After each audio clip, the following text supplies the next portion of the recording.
Hi, my name is David Kovacs, and this is my screencast for EDU6323. Now, I'm going to talk in this screencast a little bit about my planning for my upcoming Disney World trip. I'm going to be traveling to Disney World after this course is over, very shortly thereafter, with my son and my wife. Been planning this trip for about 8 months, and so I have a lot of different thoughts about how to plan a Disney World trip, and so I'm kind of trying to put that spin on this particular screencast. So rather than focusing exclusively on the Disney World site, which I think Larissa already did a great job covering, I'm going to show not only this site but a few others that have helped me in planning my trip to go to Disney World. So if you do decide to plan a trip to go to Disney World, I would strongly recommend first off you do go ahead and check out the Walt Disney World site. It's at disneyworld.disney.go.com. And on this site, you'll find information about parks and tickets and maps of the parks as well. So you can see the 4 different theme parks that are there and the different ticket options you have, as well as the 2 water parks.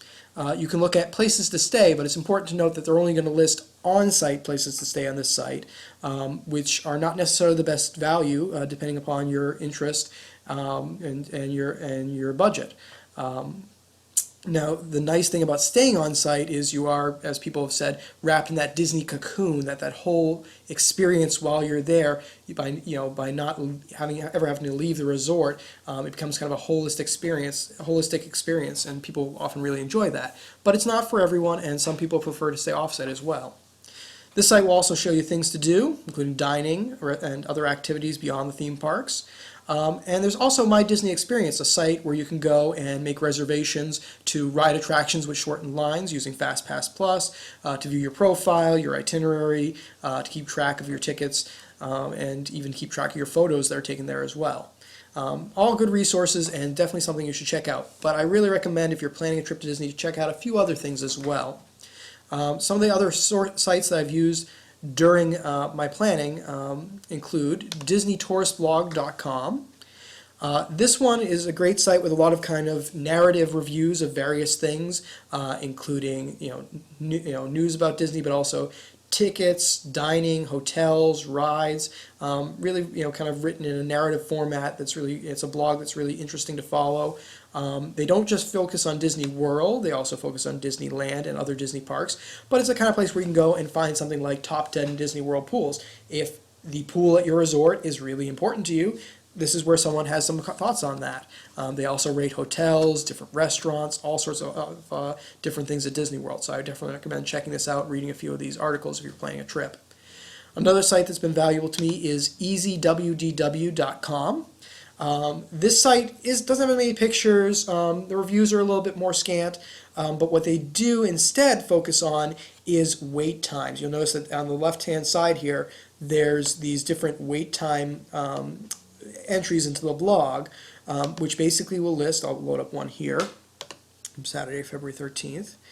And they will tell you basically the predicted crowd level, actual crowd level from that day, and then give you basically a chart by every 15 minutes of what the wait time at the various rides at the various parks were for that day. Now, they've used all that information to create a bunch of crowd calendars. Let's take a look at March's. And in this crowd calendar, you can see, just going to scroll down a little bit to it here. You can see that they've listed, if you were planning to come in March 2016, how expensive it is to come that time, the average high and low temperature, the general crowd level, which is on a range of 1 to 4, and then in green here, what parks they recommend for that day, and then in red, what parks they would not recommend going, basically based on how crowded they anticipate it is based on historical trends. This is a really amazing use of a lot of different data, and I really found this very useful in kind of planning my trip. It's particularly useful if you have a flexibility in terms of when you go, and so it will help you decide when's best to go and when's not best to go.